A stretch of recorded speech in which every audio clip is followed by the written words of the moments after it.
drives means which will do the motion control. So in that motion control, we are using the electrical motor as a prime mover. Those things are called as an electrical drives. See, continuously I am saying same sentences because you can remember the things properly.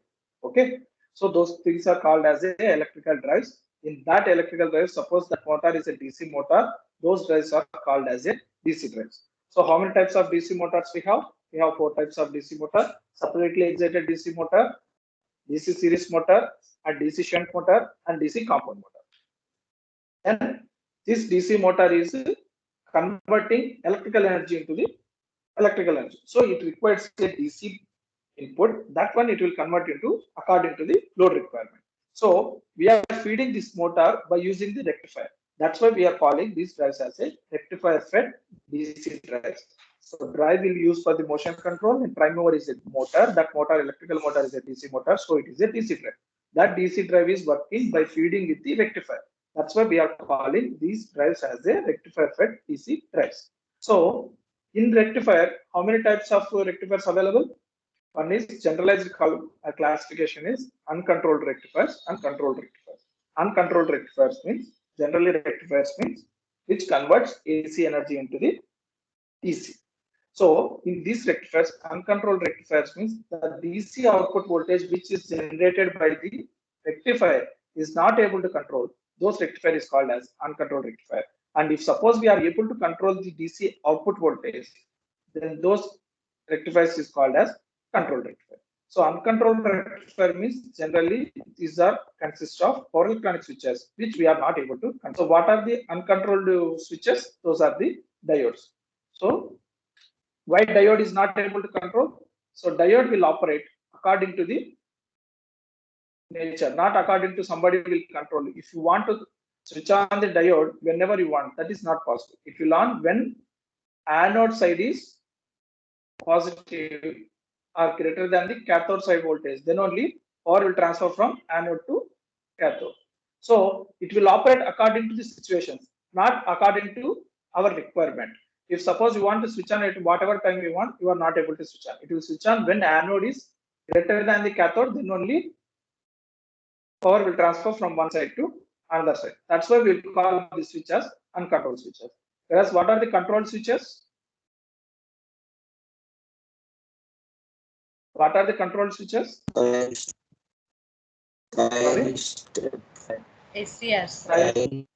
SCR or thyristor. So how many terminals will be available in SCR or thyristor? 3 terminals. 3. So 3 terminals will be available. That is anode, cathode, like diode, and one more extra terminal is what? Gate. Gate. Good, So sir. what is the meaning of gate? See, in electrical engineering, remembrance of the things are very easy. Why we will call this one is a gate? This is a gate to switch on that one, to open that one, to turn on that one, to enter into the some region. That's why we'll call that one as a gate. So anode, cathode, and gate. So what I'm saying is, suppose you are confusing which is anode, which is cathode. It is a small. You can remember that. If you see from this side, it look like A. So this is anode. If you see from this side, it looks like K. So this is cathode. And the third terminal is the gate terminal. So how we will switch on, how we can control this thyristor? How we can control Gate trigger. gate triggering. That means we will give the some gate current. Suppose it is going more than the latching current, then thyristor automatically will be on. And when it will be off, when coming less than the holding current, then thyristor will be off. So, and one more thing, what are the other than thyristor switches? Any control switches?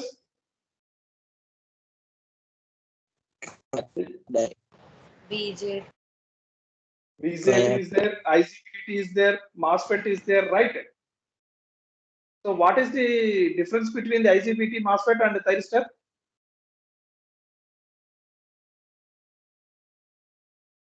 What is the difference between the IGBT and the thyristor?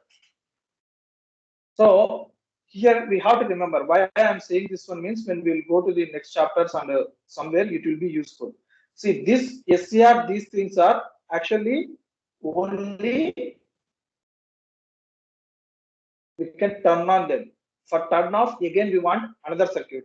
So that's why we are calling these things also as a semi-controlled switches. Why means only we can switch on these things, and off will be you have to create another circuit. Whereas IGBT, so IGBT generally, how many terminals? 3 terminals will be there. What are those terminals? Collector, emitter, and gate, right? Sorry, this is not coming properly, but I'm just trying to represent. So this is gate, this is emitter, and this is collector. So whenever you will give the gate and sorry, this is collector and this is emitter. So whenever gate and emitter, you will give some voltage, then IGBT will turn on. It will give the less voltage, then it will be turn off. So you can turn on and turn off both IGBT. But in thyristor, just you can turn on. Turn off will depend upon the situations, or otherwise you have to provide the commutated circuit. Then only it will be turned off. Okay, so that's why it is a current control device. This is a voltage control device. Why means if certain voltage you will provide across the gate and emitter, then only this switch will be turned on. Whereas here you have to provide the gate current, which will go more than the latching current, then this will be turned on. That's why this is a current control device and this is a voltage control device. And in our next chapters, we are going only with the thyristor. So up to thyristor is enough for us. So now you understand. We have two types of rectifiers. One is control rectifier, another one is uncontrolled rectifier. But in this only we have control, we have to do the speed control. Drives means definitely we have to do the speed control. That's why we'll go with the only control rectifier. So already we are saying that rectifier effect. So rectifier means AC to DC. According to our block diagram, for rectifier, there will be a AC source. That means we have to remember here, we have a load that will run with the DC motor. Why means DC drives is available. That will be the particular for that particular application. So, and our source we have is a AC source. That time, which power modulator we are using? Rectifier. Suppose you have a DC source available at your point, then you will use the chopper fed. So already we discussed in first chapter. So source how we will select according to the availability. So it is has to be supply with the source. So which source? AC source only we have to use. Why means this is a rectifier. Rectifier means AC to DC conversion. So AC source is available. So how many types of AC source generally we have available? Single phase AC source and 3-phase. But in this chapter particularly we are going with the only single phase rectifier fed DC drives. So you understand? DC drives means there is a DC motor. Why means electrical motors and DC motors we are using for particular some applications. So those drives are DC drives. These DC drives are fed with the rectifier. So that rectifier input source is the single phase AC source. So our chapter is single phase rectifier fed DC drives. So in that one, all motors we are not studying in this one. So particularly we are doing in DC motors, we are going with the separately excited DC motor and DC series motor. So these two things only we are reading. And in the rectifier, we are going with the control rectifier. What are those control rectifiers? Semi-controlled converter and full control converter. So these two things, how it will fit to the DC motor, we are reading. And in source also, this chapter we are going with the single phase AC source. So we are going with single phase AC source, semi-controlled converter fed separately excited DC motor, and single phase AC source, full control converter fed separately excited DC motor. And third one is single phase AC source, semi-controlled converter fed DC series motor, and single phase AC source, full control converter fed DC series motor. These are the topics we are going to discuss. So what are the topics? Single phase semi-converter fed separately excited DC motor drive, single phase full converter fed separately excited DC motor drive, and single phase semi-converter fed DC series motor drive, single phase full converter fed DC series motor drive. So these are the drives. What are the waveforms? That means how the input voltage is converting into the DC voltage. That DC voltage, how it is going to the drive, and then what is the speed torque expressions, and what are the control characteristics. That means how much we can control and everything. And what are the speed torque characteristics, then what is the advantages and applications, then we will go with the numerical problem. So these are the topics in this chapter we are going to discuss. So before going to that one, we'll go with the separately excited DC motors. So already we read speed torque equations and everything. Here, before going to the our one, what we read, we know that the EMF generated, back EMF generated in DC separately excited motor already we discussed. So what is the P? P is the number of poles, Z is the number of conductors, A is the number of parallel paths, and phi is the flux per pole, and N is the speed in RPM. But here we are going with the DC motor drives. So in these drives, generally this DC motor will be useful for the rotational loads. So that rotational loads generally will consider, we will take as a speed also. How we will take? We will take generally in our equations we have speed is in RPM, but generally we will consider the angular speed in RPS. So we have to know the equation on that one, and whatever the equations we derived in the first chapter, we have to convert into the our angular speed equation. So what is the relation between the angular speed and the speed in RPM? The angular speed means it is a rotational speed. So 2 pi n by 60 rotations per second we will take as a angular velocity. So from this one, we can derive n is equal to 60 omega by 2 pi. So we can take 60 omega by 2 pi. So what is our equation? EB is equal to P phi into NZ by 60A. It is already derived. So already I shown right now also. So already we derived this equation. This equation, instead of n, we'll substitute the omega. So what we will get? We'll get like this. Instead of n, we'll substitute. So here what will happen? 60 will be cancelled, right? So 60 will be cancelled. Then the equation will become Pz by 2 pi a into pi omega. So this is the equations in the angular speed. Okay, clear? This is the angular speed. Anywhere you see this constant? Okay. So we know that whatever the electrical power generated, whatever the electrical power we are going to supply, that one, or electrical power we are giving to the motor, that one is equal to, electrical power is equal to the back EMF generated. So we know that DC motor means we have one RA,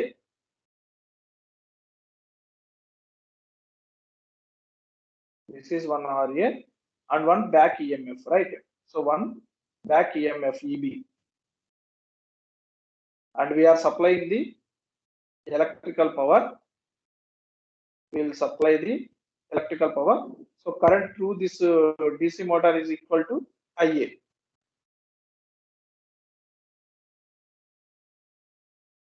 Current through this DC motor is IA. So EB, electrical power generated equal to EB into IA. V into I is generally our formula. But what is the mechanical power developed because of this one? That also we discussed about. Mechanical power developed equal to the torque into angular velocity. So we know that how much power we are giving to the DC motor, that is equal to the mechanical power. That means electrical power equal to the mechanical motor, mechanical power. So EB into IA is equal to, EB into IA we take it from this formula. So EB into IA is the electrical power equal to the mechanical power TD into omega. So instead of EB, what is EB? So this EB, what in EB we can substitute with this value. Yes, so what is the value? Pz by 2 pi a into pi into omega into IA is equal to TD into omega. Here omega into omega cancel, then we'll get the TD is equal to Pz by 2 pi a into phi into a. So here you see in EB also we have Pz into 2 pi a, and TD also we have Pz into 2 pi a. So both are constant. P is number of poles, Z is the number of conductors, and 2 pi is the constant, and A is the parallel path. So for particular motor, these all things are the constant. So now I am considering this one as a proportional constant. Ka is equal to Pz by 2 pi into A. So what will happen our equation? So EB is equal to Ka into pi by pi omega, and TD is equal to Ka into pi into Ia. So already these equations we derived there.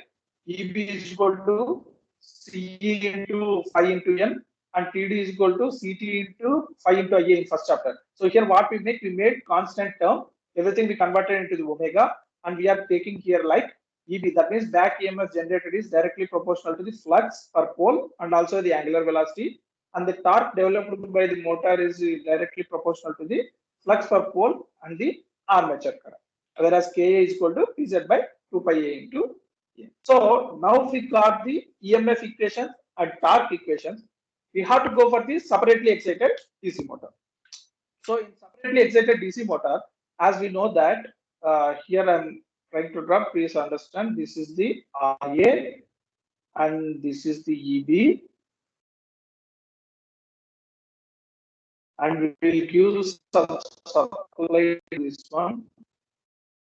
Right, this is the motor. Please consider this one as a DC motor, and this one is RA. Next class, I will try to draw the diagrams in this way, then I will show to you. So this class, please adjust with that one. Otherwise, I will buy some other. So this is RA, this is EB, and we are whatever the current is going through this one is a IA. So whatever armature current is flowing, that one is IA. And here we are giving the supply, so that voltage I am considering as a VT. And this is separately excited DC motor, means the field current will be outside.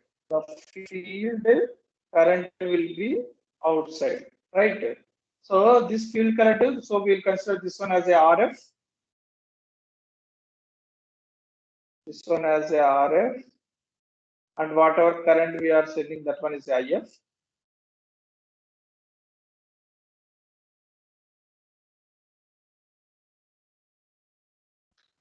And whatever the voltage will give, that is the field voltage will give here. So this is the VF. So VF will give. So RF is equal to VF by IF.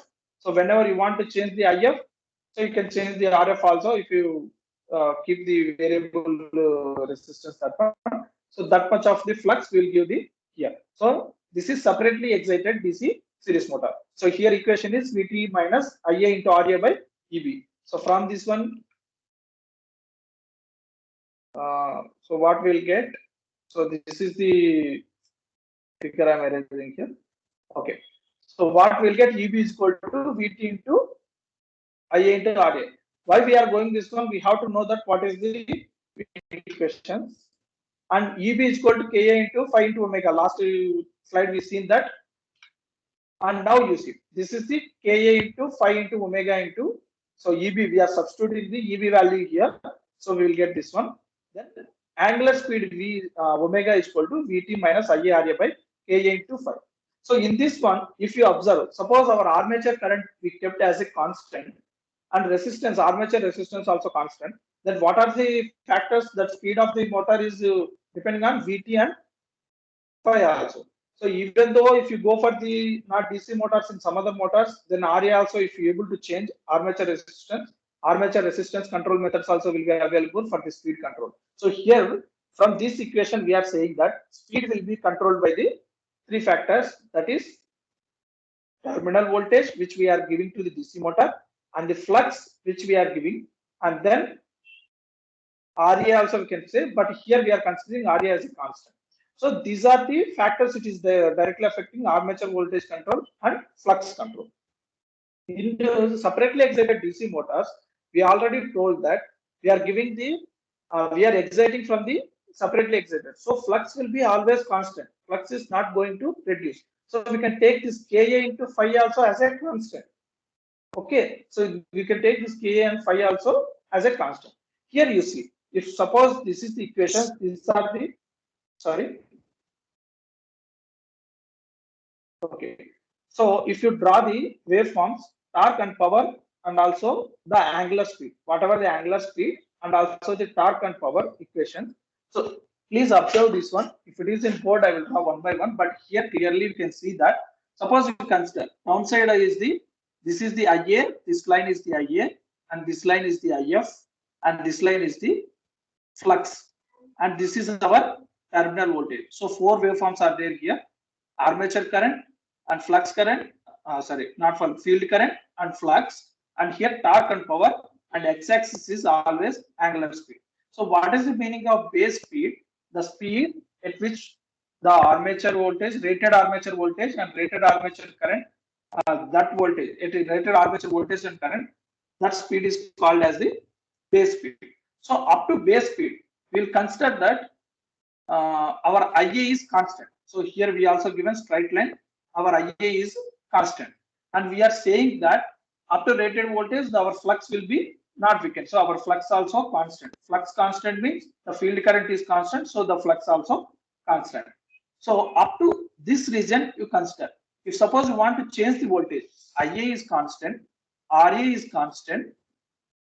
So we are saying that IA is constant and RA is constant, and downside this is everything is constant. So what will happen if VT, this black line is the VT. So if this VT is changing, automatically power is changing. The red line is the power line. So this power line is changing, you see. So that means if power line is changing, power also increasing. And what is the angular speed? So you are changing the V terminal voltage, automatically speed is increasing. What is the PE? PE also we know. What is PE? PE is equal to EB into IA. EB means indirectly EB is equal to VT minus IA into RA.